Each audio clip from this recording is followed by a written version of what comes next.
स्वर्गीय हरीशचंद्र बक्सी पात्रा की 9वीं जयंती के अवसर पर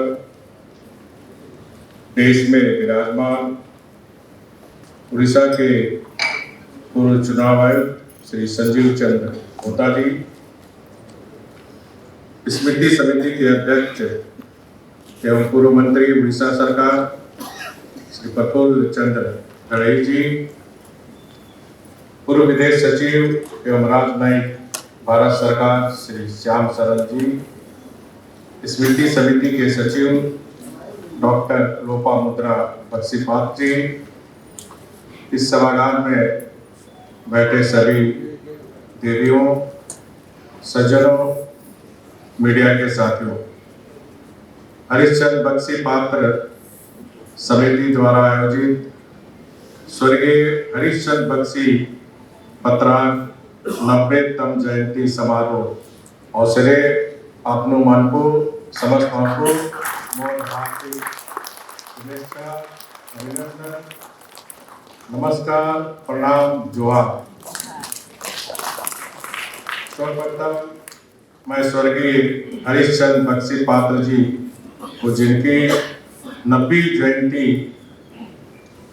पर सादर श्रद्धांजलि अर्पित करता हूँ।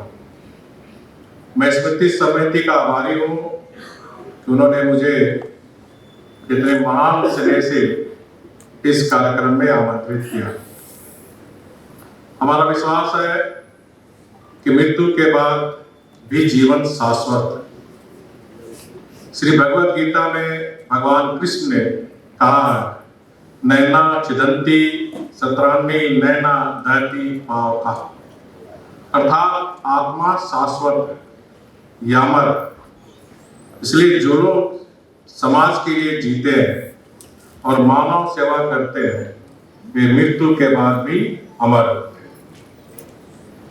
उनके महान आत्माओं के अमर विचार आज भी हमें प्रेरणा देती है।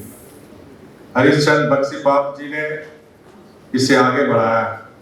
अपने लंबे राजनीतिक जीवन में सामाजिक न्याय के आदर्शों में जुड़े रहे। स्वर्गीय हरीशचंद्र बक्सी पात्र जी ने अपना कैरियर एक आक्रामक छात्र नेता के रूप में शुरू किया था। बाद में वो तेलंगाना किसान विद्रोह में एक युवा कॉमरेड बन गए।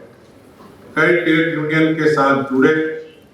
दक्षिण उड़ीसा में रायता सभा का एक दुर्जन किसान मंच लॉन्च किया और बन गए 3 बार विधायक। कई प्रमुख विभागों का प्रभाग संभालने वाले मंत्री भी बने। उन्होंने हर जगह अपनी एक अलग छाप छोड़ी। राजनीति के मामले में ऊंचाई पर पहुंचने के बाद भी बक्सी बाबू की प्राथमिकता समाज और वंचित वर्ग ही थी। उन्होंने पूरे समय वंचित वर्गों, विशेषकर आदिवासियों के आर्थिक और सामाजिक उत्थान के लिए काम किया और इन वर्गों में महत्वपूर्ण बदलाव है। वह अपने अंतिम सांस तक मूलतः एक योद्धा थे। सार्वजनिक जीवन में उनके द्वारा स्थापित आदर्श उदाहरण का युवा पीढ़ी को अनुसरण करना चाहिए। समाज की सेवा के लिए आवश्यक है कि हम सामाजिक न्याय की भावना को स्वीकार करें और अपनाएं।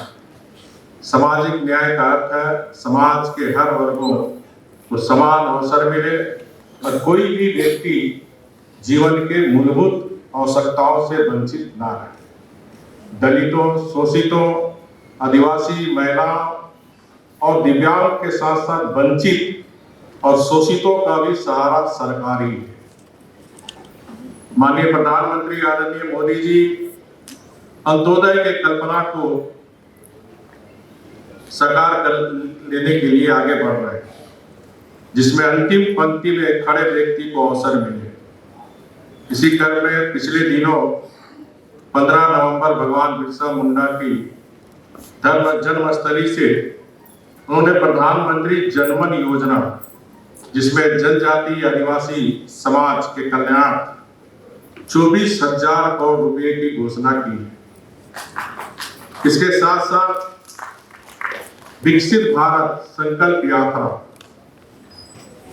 कि एक IEC भेल भी 22,000 गांव में, जहां जो केंद्र सरकार की योजनाएं वो लोगों तक पहुंचे, हर गरीब तक पहुंचे, इस सोच के साथ आने वाले 25 जो वर्ष है, जब देश की आजादी हम 100 वर्ष मनाएंगे, तो एक विकसित भारत हमारे समक्ष प्रस्तुत रहे, इसी को ध्यान में रखकर 15 नवंबर भगवान बिरसा मुंडा की जयंती के अवसर पर विकसित भारत और संकल्प यात्रा के भी शुभारंभ किए हैं।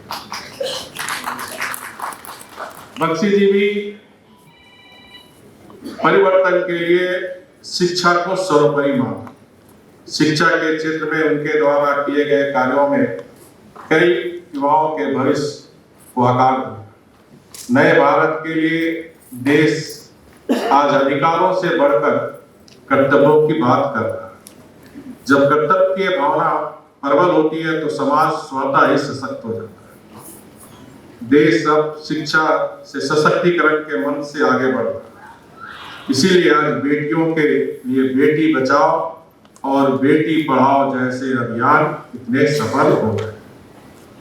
देश ने आदिवासी इलाकों में रहने वालों बच्चों के लिए एकलव्य विद्यालय शुरू किए जा रहे और नई शिक्षा नीति के तरह मातृभाषा में भी शिक्षा का प्रावधान किया गया। यह सुनिश्चित किया जा रहा है कि गरीब परिवारों और गरीबों के बच्चे भी पीछे न रहे। सबको आवास, सबको बिजली कनेक्शन, जल जीवन मिशन के तहत सबको साफ पानी जैसे प्रयास और योजनाएं गरीबों, पिछड़ों, दलितों और आदिवासियों के सपने को फल तो दे रहे हैं, साथ ही देश में सामाजिक न्याय की जमीन भी मजबूत कर रही है। देश अमृत काल के अगले 25 वर्ष सामाजिक न्याय के इन कल्याणों की पूर्ति सुनिश्चित करने का वर्ष है। मुझे विश्वास है कि हम सभी देश के इन अभियानों में अपनी भूमिका निभाएंगे। एक बार मैं फिर स्वर्गीय हरीशचंद्र बख्शी पात्र को विनम्र श्रद्धांजलि अर्पण करते हुए आप सबको पुनः धन्यवाद। जय वंदे उत्कल जननी, जय भीम।